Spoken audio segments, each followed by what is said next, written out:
guys. I don't know if you guys know where I've been the past couple weeks. Some of you do, some of you have been praying for me. But I'll just tell you how it started and then let you know what's been going on. But I had appendicitis. It was two weeks ago on a Tuesday. I woke up with a small stomach ache, and how many of you have ever had your appendicitis? You don't have to raise your hand, I guess. Well, okay, everyone? Okay. So we're in a good club right now. We're in an elite club, appendixless club or something, I don't know. But what happened, I just had this mild stomach ache, and I just wrote it off, and then after lunch it came back a little stronger, and then after dinner I was hurting, and so I tried to do what anyone, would do, is I just tried to sleep it off. And so after about 2.5 hours of tossing and turning, I woke up my wife and I said, hey, do you think I might have something seriously wrong going on with me? And she's like, well, maybe. So we got on WebMD and looked, and it said I just had all those symptoms of appendicitis. And so once I thought I had appendicitis, I tried to sleep one more time, and I couldn't. And so then finally went to the hospital, and they, within a couple hours, I was on the operating table, and they were giving me the appendectomy. And so one of the things that I thought was a little bit funny is I was just getting my IVs put in and everything that they do to prep you for surgery, and they said, now just don't worry, this is a routine surgery. We do this all the time. We have several scheduled today already. And I'm like, okay, so my mind starts to get to be a little at ease because I don't want to have surgery. There's a lot more on my list that I'd like to do that day than surgery. And then they hand me this form, and it says, oh, and by the way, if you die, your family can't sue us. And I'm like, really? That's pretty neat that it's a routine surgery and you're going to make me sign this thing. And so it was, even though I knew it was routine in the back of my head, and maybe you guys can relate with this, I thought, well, what if something does go wrong? There's a lot going on. There's a lot of organs kind of jammed up in here. What if something happens? What if something slips and something gets cut open that shouldn't be? And so I started just thinking, and I'm thinking everything's going to be okay, but there's that little thing in the back of my mind where I was like, what if this is it? What if 2 weeks ago, what if that was my last day on earth? And so, I don't want to be over dramatic about it, but you guys can relate. Something happens and you're like, well, maybe this is worse than I think it's gonna be. And so I started reflecting, and what I started reflecting on are things that you might have reflected on in that same situation. First, does my wife know how much I care about her? Does she know that I love her? And did I show it? Because sometimes we feel it, and we even maybe say it. Did I show it enough that I loved her? And then I was thinking, God, because about a year ago, I was in Texas, and I'd been in Texas for 13 years. So I was thankful. I was thankful that I was with my family this past year, and that kind of reconnected. And it's amazing in 13 years how family members grow up and change, and they're the same person, but they're not the same person. You know what I mean? So I was thankful for that. And then I was just thinking, did I do enough? Did I leave a mark on this world? I think every man and woman wants to be remembered after they pass away, after they pass on. Did I do enough? Am I going to leave a legacy? And so I was reflecting, and then I went through the surgery just fine, and there were some funny things that happened along the way. And of course, when you wake up from a surgery, you're all loopy on medicine, and you don't really know what's going on, and you say things that later on someone tells you said, and you're like, I would have never said that if it wasn't for all those chemicals. And so it ended up being good, and they took my appendix out, and everything's looks like it's going to be okay. But I'm glad that I had that time to kind of reassess. It's good once in a while to step back and just take a look at your life and say, am I doing what I really want to be doing?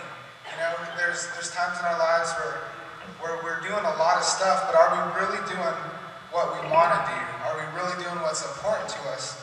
And so I went to the Bible because I wanted to see if the Bible had anything to say about us leaving a legacy. And it does, and we're going to explore that tonight. I believe that it takes faith to leave a legacy, and I think the Bible backs me up on that. So let's go ahead and say a quick prayer, and then we'll get into what I believe God has for us tonight. Let's pray.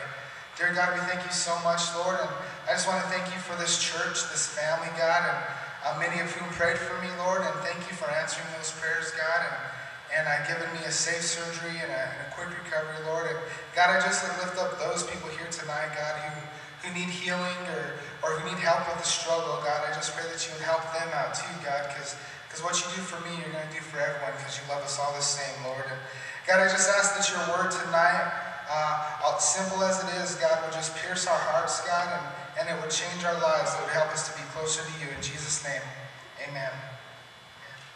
So, it takes faith to leave a lasting legacy. The book of the Bible is called Hebrews, and chapter 11 is the faith chapter. So Hebrews 11, verse 1, and it just gives a list of all these people who had great faith, but it also talks about exactly what faith is. So Hebrews 11:1, it says, "Now faith is being sure of what we hope for and certain of what we do not see." And now, just by reading that and thinking about it, that's not very logical, is it? To be certain of something that we can't see. Although it says that's exactly what faith is. And so I was trying to think, what could I relate this to, to kind of relate to all of us. And I think we've all been in this situation where your body is in one place, but your mind is completely elsewhere. Have you ever been there before? Your mind is miles and miles away. And hopefully if it was like that right now, it got you back into this place here.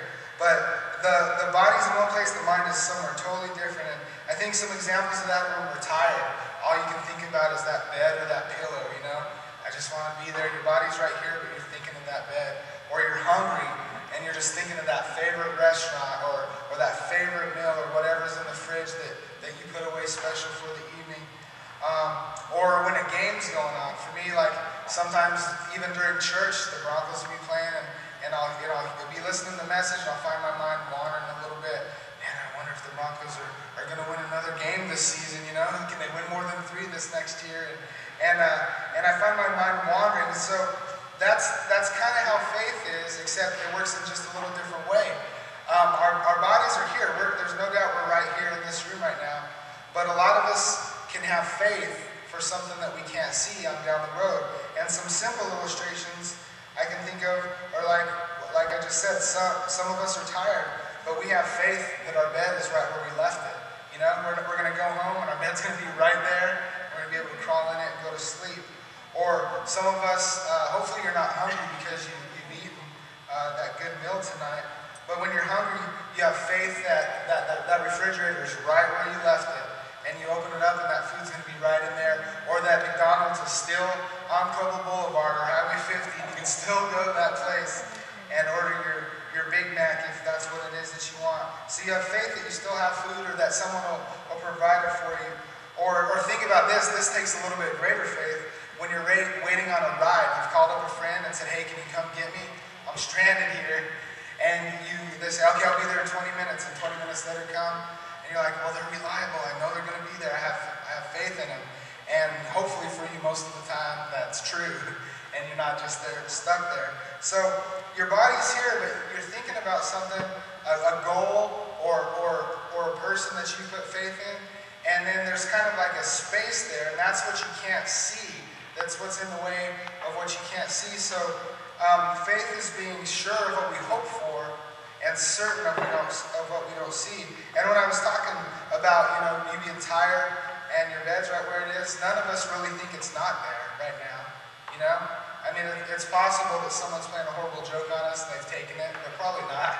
Our house is probably still there and it's right there for us.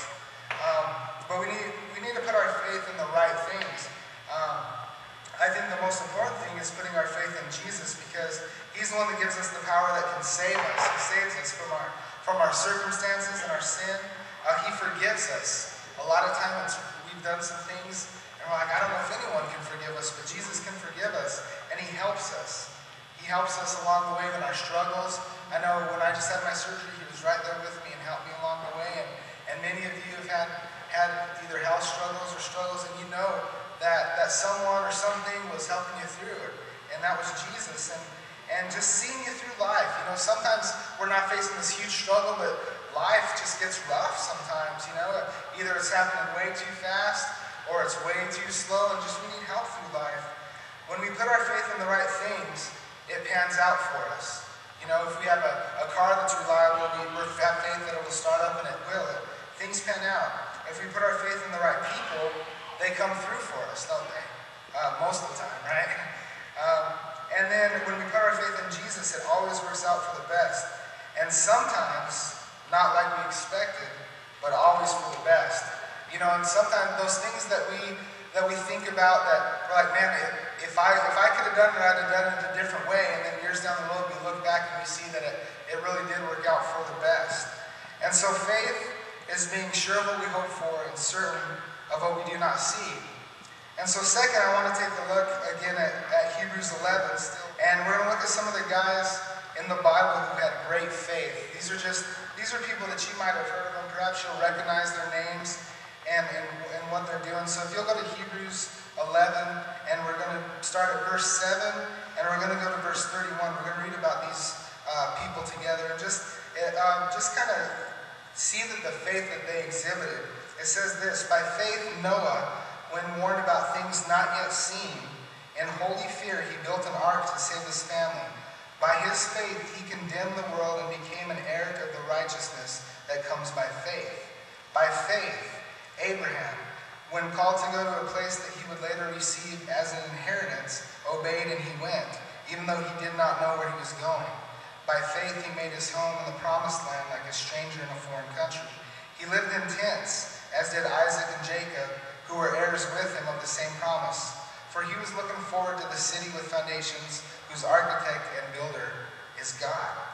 And by faith Abraham, even though he was past age, and Sarah herself was barren, was unable to become a father because he considered him faithful who had made a promise.